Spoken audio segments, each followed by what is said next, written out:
Thierry Anctil. Bonjour Karine. Bonjour Thierry. C'est un joli nom, Thierry Anctil. Plein d'allitération. Te, I. Il te va très bien, mais contrairement à ce qu'on pourrait croire, tu ne cours pas, tu joues. Et de quoi joues-tu? Là, je joue un style de musique qui s'appelle le blues. Je suis guitariste-chanteur. Et samedi, au dansoir, je serai avec mes collègues, basse, batterie et un deuxième guitariste qui est remplaçant, mais vous allez voir, c'est un phénomène extraordinaire. Il est guitariste, mais il est aussi contrebassiste et pianiste. C'est vraiment, là je vous amène un deuxième guitariste. Faut venir parce que ça sera une super surprise pour vous. Ça, c'est sûr, dans un magnifique lieu, bien sûr, qui est notre dansoir. Alors, ce pourquoi nous sommes très très heureux de t'accueillir, c'est parce que tu es un grand musicien. C'est pas simplement parce que tu joues, c'est parce que tu joues de cette manière-là. Tu m'avais raconté rapidement l'histoire qui t'a amené à choisir de jouer de la guitare blues. J'aimerais bien que tu nous la racontes à nouveau parce que je crois que c'est une histoire forte. Oui, moi j'ai toujours été plus ou moins amoureux de la musique américaine et j'ai eu la chance d'aller voir Chuck Berry au Stadium municipal de Toulouse. Et là, je connaissais pas le blues par contre, hein. J'étais dans ma variété, je viens d'un milieu assez populaire et j'étais dans ma variété de l'époque des années 70. Et j'ai eu l'occasion, j'étais à l'armée, et j'ai eu l'occasion de voir Chuck Berry. Et à un moment donné, il a fait un blues. Et là, je me suis littéralement effondré. Ou alors une image un peu comme dans les Blues Brothers. Voyez-vous la lumière? Voyez-vous la lumière? Et en fait, j'entendais pour la première fois une musique qui correspondait à ce que j'avais à l'intérieur de moi, dans mon âme, dans mon cœur, dans mon être. Et je suis parti en sanglots, comme un petit garçon. Alors oui, le blues, dans son acception la plus désespérée, déchirante, triste, le blues qui serait peut-être l'équivalent du cri gitan, qui serait l'équivalent du fado pour les Portugais, ça c'est le blues qu'on aime, B.B. King, toute cette époque-là, effectivement, où se disait la souffrance. Mais j'ai l'impression, et c'est toi qui vas nous expliquer tout ça, qu'aujourd'hui, vous, musiciens de blues, vous jouez un répertoire plus large que ce répertoire du blues qui pleure, qui gémit, qui prend aux tripes. Est-ce que tu peux définir la musique blues telle que tu la joues? Quel est le répertoire et quelles sont les années concernées? Et éventuellement, est-ce qu'il existe aujourd'hui de nouveaux auteurs de blues? De quelle manière, depuis ses débuts, selon toi, le blues a évolué? Eh bien, moi, je joue 3 styles de blues. Chicago Blues, qui est mon premier amour. Ensuite, le Texas Blues, qui est le second. Et récemment, je suis tombé amoureux du New Orleans Blues, avec particulièrement un artiste qui m'inspire beaucoup, qui s'appelait Snooks Siglins, qui était un guitariste aveugle de Bâton Rouge. Et voilà, donc la nouveauté, c'est qu'il y aura un petit peu de New Orleans Blues dans le répertoire. Les années, j'ai horreur de mettre des années dans les styles, parce que le style, voilà, ça rétrécit le choix et la vision du blues. Pourquoi mettre des... Le blues, il y a des blues, certes, il y a des blues. Le blues, c'est pas simplement triste, hein, pour moi, ça illustre la vie. Et heureusement, dans la vie, il y a des moments de bonheur et ensoleillés. Donc voilà. Quoi dire d'autre? Non, le blues, c'est le blues qu'on a tous, quelle que soit notre couleur de peau, notre religion, notre culture. C'est un état d'esprit humain. Comme disait quelqu'un qui a été rendu célèbre par un film, le bleu est une couleur chaude. Elle n'est pas qu'une couleur froide. Non, mais je voudrais quand même que tu reviennes sur ces différents styles de blues.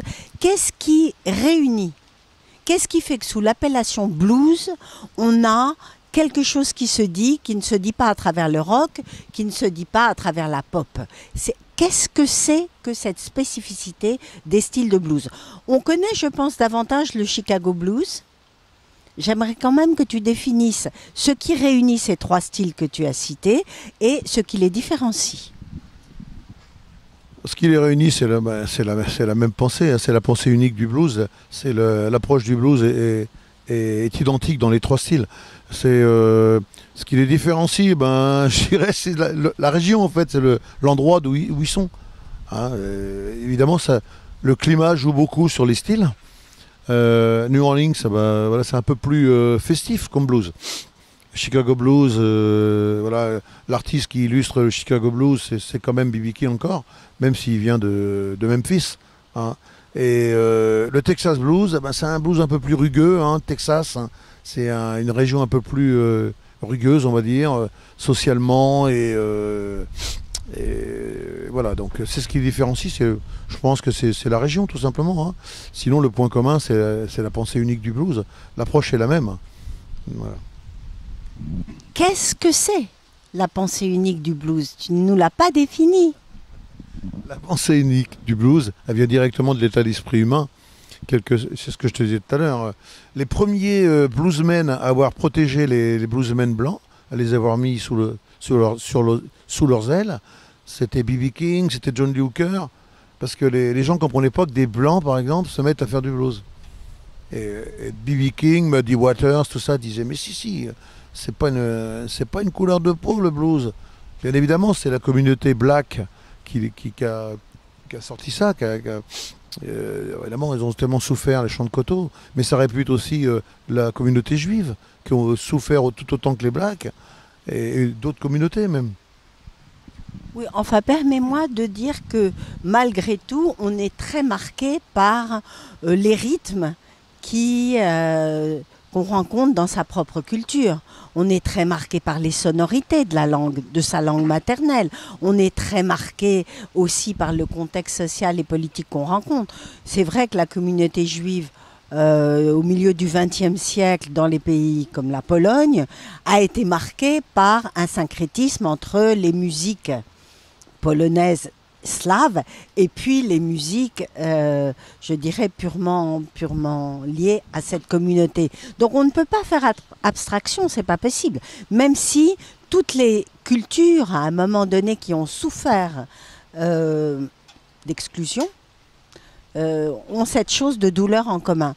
Alors, moi j'aimerais quand même, je suis désolée d'insister, que tu nous dises les racines africaines du blues, de quelle manière elles ont déterminé cette forme musicale, et puis que tu nous dises ce qu'il y a éventuellement dans le blues qui échappe à l'art du divertissement. Parce que c'est vrai que depuis le début du XXe siècle, la communauté black a fourni de manière très abondante le showbiz en comédiens, en danseurs, en musiciens. Est-ce le cas pour le blues? Et une fois de plus, malgré tout, j'aimerais bien que tu nous donnes plus de précision sur ce qui différencie le blues et ce qui le rend afro-descendant.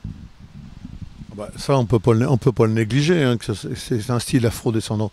Mais par contre, si tu t'interviewais John Lee Hooker, il fallait pas lui parler de ses racines africaines. Ça le mettait dans un état d'énervement considérable, tu vois, alors que c'est certainement le bluesman le plus africain dans le style. Tu vois, tout est relatif, on va dire. Comment définir ça plus profondément? C'est vrai que c'est difficile.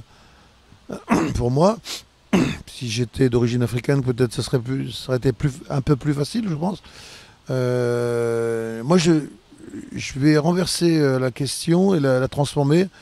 Et je pense que ce qui peut être intéressant pour comprendre ce que je ne peux pas expliquer, parce que je ne suis pas un Africain en fait, hein, même si j'ai des amis black et qui disent moi que je suis un nègre blanc, et ça me touche d'ailleurs. Mais pourquoi des Européens blancs ou alors des Asiatiques jaunes, quelle que soit la couleur, des Amérindiens, des Mexicains jouent du blues? C'est tout simplement parce que c'est un état d'esprit humain, excuse-moi d'insister là-dessus, et que le reste, c'est évident, le reste, bien évidemment, que c'est une musique qui vient des Africains et très rythmée. Ça reste une musique, effectivement, qui peut paraître non festive, et qui, voilà, c'est une musique qui est plutôt introvertie, c'est plutôt extravertie, hein. Et peut-être ça qui m'attire dans le blues New Orleans d'ailleurs, c'est que c'est introverti, mais d'un seul coup je m'aperçois que c'est le blues le plus festif qui existe. Et donc voilà. Je peux pas, je peux pas aller plus loin. Je suis peut-être limité par plein de choses, mais voilà. Karine, j'espère que ça te satisfait.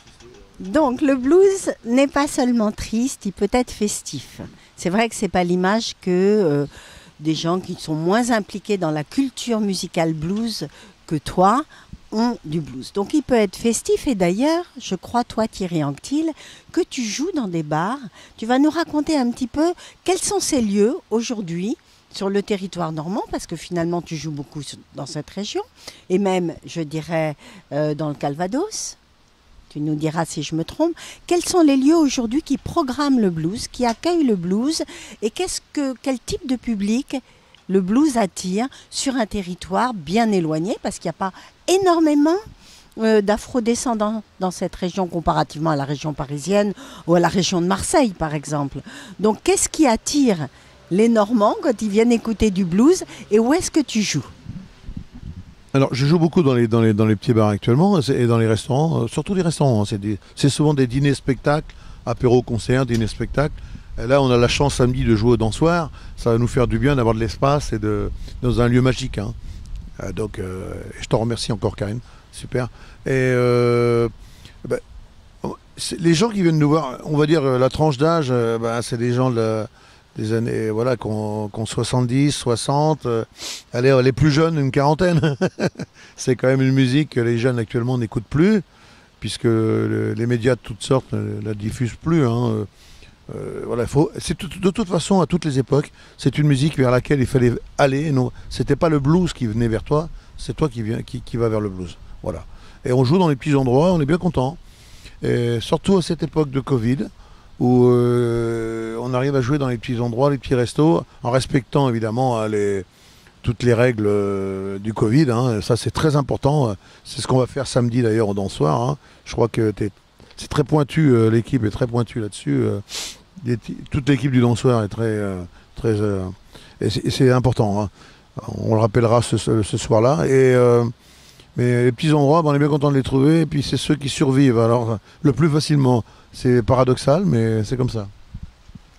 Donc on peut manger, boire et écouter du blues. Voilà. Ce n'est pas comme la musique baroque, ou ce n'est pas... Quoique, à l'époque où la musique baroque a été écrite, on pouvait imaginer que les musiciens jouaient dans des banquets.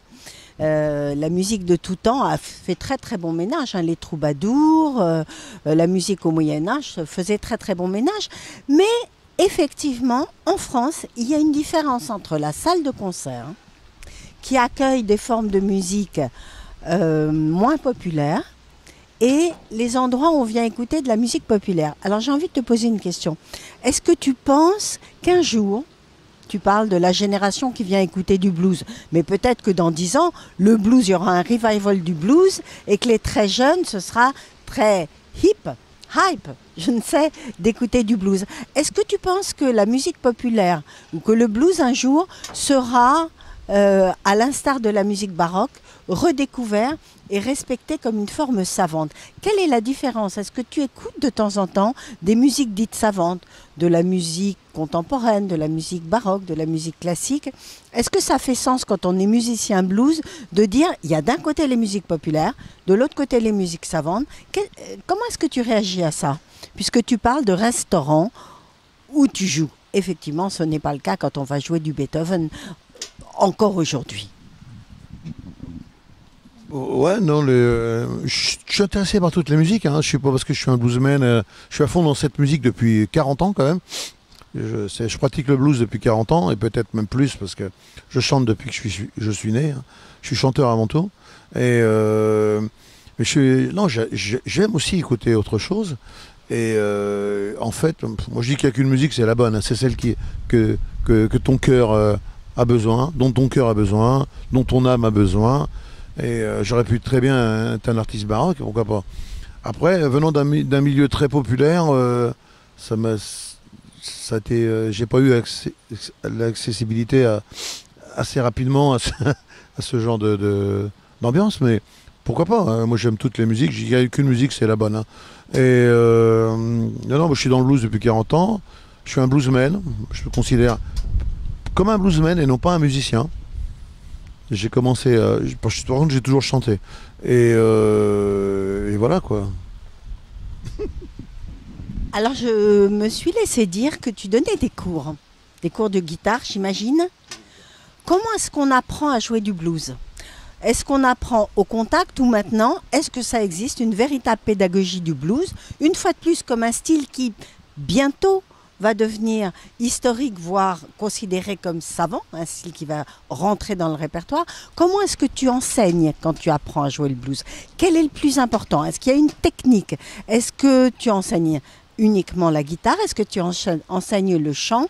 Tout ça, c'est assez mystérieux pour moi. Comment, aujourd'hui, sur le territoire normand, on apprend à imprégner sa sensibilité de blues au point d'apprendre à faire de la bonne musique, comme tu disais, blues? Avant, je vais répondre à une des questions que tu m'as posées que j'ai oublié de répondre. Vis-à-vis de la jeunesse, heureusement, le blues, comme disent les Américains, blues will never die. Le blues ne meurt jamais. Ou il mourra quand l'humain mourra, en fait. Il disparaîtra quand l'humain disparaîtra. Puisque c'est un état d'esprit humain. Donc voilà. Et donc, heureusement, il y a toujours des jeunes. Alors, c'est une minorité, hein, parce que les jeunes subissent j'ai oublié de couper le portable. Les jeunes subissent les médias, voilà, ils mangent ce qu'on leur sert, hein, les jeunes. Et heureusement, il y a une minorité qui se dirige vers ça. Et ça sera toujours.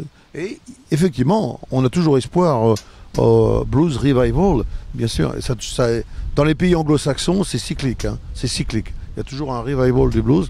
Des pays francophones, c'est un peu plus compliqué, c'est moins notre culture, hein.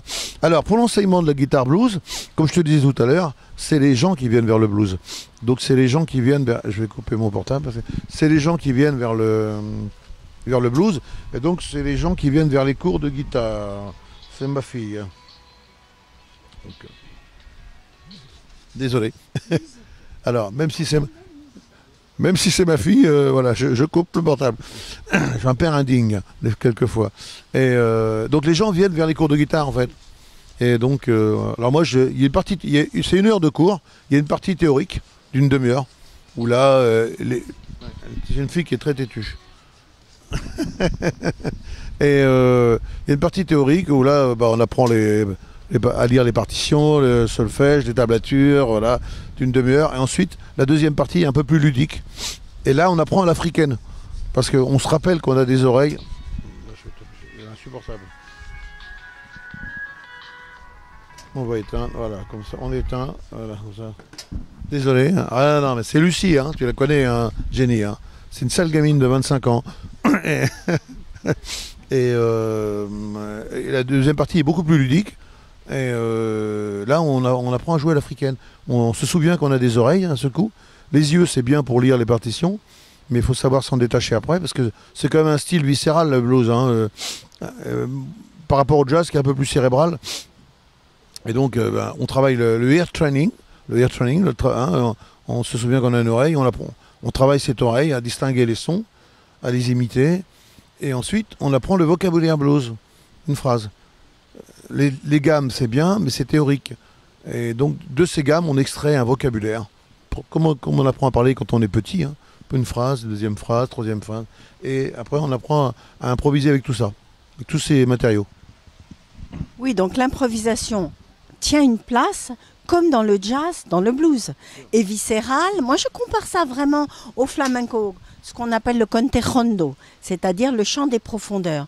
Donc le blues serait le chant des profondeurs, malgré tout, en période d'oppression, dans des régions avec des communautés noires ayant souffert, très large, un chant des profondeurs de la souffrance. Et dans tes cours, est-ce que tu autorises les improvisateurs, tes élèves, à mettre de la culture, comment dire, d'origine du territoire dont ils sont issus? Est-ce que, par exemple, il y a des mélanges, comme c'est le cas dans beaucoup de styles populaires, des mélanges entre un style régional, je ne sais pas moi, uruguayen, sud-américain, un style populaire d'une région de France, et le blues. Est-ce qu'il y a eu des syncrétismes? Ou est-ce que le blues reste quand même malgré tout très pur et très afro-américain? On terminera sur cette note. Alors là, il y a des gens qui veulent vraiment pratiquer le blues à l'identique, c'est-à-dire ils veulent devenir des B.B. King, ils veulent devenir des Eric Clapton. Mais il y a, heureusement qu'il y a des mélanges, les gens amènent leur culture. Et il y a du blues, il y a du blues en français par exemple, tu vois. Et la culture française n'est pas incompatible avec le blues. Il y a des gens comme Paul Person, même si un peu rock, hein, Paul Person, mais Patrick Verbeek, tout ça, Benoît Bluebuck, qui ont fait du blues en français. Et c'est très bien fait, avec des très beaux textes, ce qui n'est pas évident. Hein. Moi, j'ai voulu à un moment donné essayer de faire des trucs en français. Je me suis dit non, t'es pas doué pour ça. Reste à imiter B.B. King, à devenir. Je suis un interprète, moi. Hein. Après, voilà. Mais oui, on peut effectivement. Je conseille même aux gens de garder leur culture et d'arrêter d'imiter, de pas suivre mon mauvais exemple, d'arrêter des B.B. King et tout. Et soyez vous-même. Et si vous avez une culture différente que la musique blues afro-américaine, bah, bien sûr, rentrez ces ingrédients là-dedans. Le mélange des races et des cultures, et le mélange des musiques et des cultures, c'est ce qui va sauver l'humanité. Hein. Espérons le mélange des musiques et des cultures à travers le monde et les galaxies, c'est ce qui va sauver l'humanité et les humanités invisibles qui existent peut-être quelque part dans l'espace. Merci beaucoup Thierry Anctil. Nous rappelons que tu seras demain soir, samedi 26 septembre à 20h30 au Dansoir à Ouistreham, que c'est la deuxième fois que nous t'accueillons parce que nous t'aimons. Dernière question, est-ce que tu prends des débutants dans tes cours, des gens qui n'ont jamais joué la moindre note de musique? Oui, si c'est des jeunes, oui. Si c'est des... C'est dur ce que je dis. Hein. En général, de toute façon, dès que j'ai des gens d'un certain âge qui viennent faire la guitare, ils ont je les appelle les faux débutants, en fait. Ils me disent qu'ils n'ont pas fait de guitare, mais en fait, dès qu'on les questionne, si, bah, j'en ai fait 2 ans quand j'avais 15 ans, nanana. Ouais, faux débutants, en fait. Oui, je prends les débutants, oui, bien sûr. Alors, nous avons encore toutes nos chances. À bientôt, à demain Thierry. À demain.